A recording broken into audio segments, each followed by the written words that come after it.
ایک دوست نے اپنے نماز پڑھنے کی یہ وجہ بیان کی، بہت آسانی سے میں پکا نمازی بن گیا۔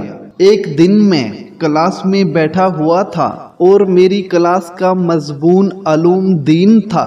جب استاد کلاس میں تشریف لائے تو انہوں نے شاگردوں سے سوال کیا، آپ کی نظر میں کون لوگ نماز نہیں پڑھتے؟ ایک شاگرد نے بڑی معصومیت سے کہا، جو لوگ مر گئے ہیں وہ نماز نہیں پڑھتے۔ دوسرے شاگرد نے شرمندگی سے جواب دیا، جن لوگوں کو نماز پڑھنا نہیں آتی۔ تیسرا بچہ اپنی جگہ سے کھڑا ہوا اور نہایت معقول جواب دیا، جو لوگ مسلمان نہیں ہیں وہ نماز نہیں پڑھتے۔ اسی طرح ایک اور بچے نے جواب دیا، جو لوگ کافر ہیں وہ نماز نہیں پڑھتے۔ اسی ترتیب سے پانچویں بچے نے جواب میں کہا، جو لوگ خدا سے نہیں ڈرتے وہ لوگ نماز نہیں پڑھتے۔ تمام شاگردوں نے اپنے نظریات بیان کر دیے۔ میں سوچ میں ڈوب گیا کہ میں ان میں سے کون سا ہوں؟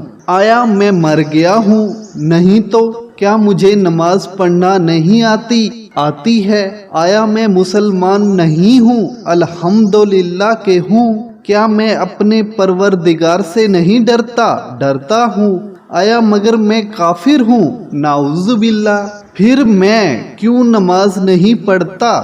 میں اپنے آپ سے کہنے لگا، اگر قبر کی پہلی رات مجھ سے سوال کیا گیا کہ تم زندہ تھے، نماز بھی آتی تھی، مسلمان بھی تھے، اللہ سے ڈرتے بھی تھے، پھر بھی تم نے نماز کیوں نہیں پڑھی؟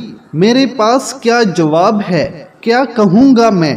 آخر جھڑ جھڑی آ گئی مجھے اور اسی دن معزم ارادہ کر لیا کہ اب کبھی نماز ترک نہیں کروں گا۔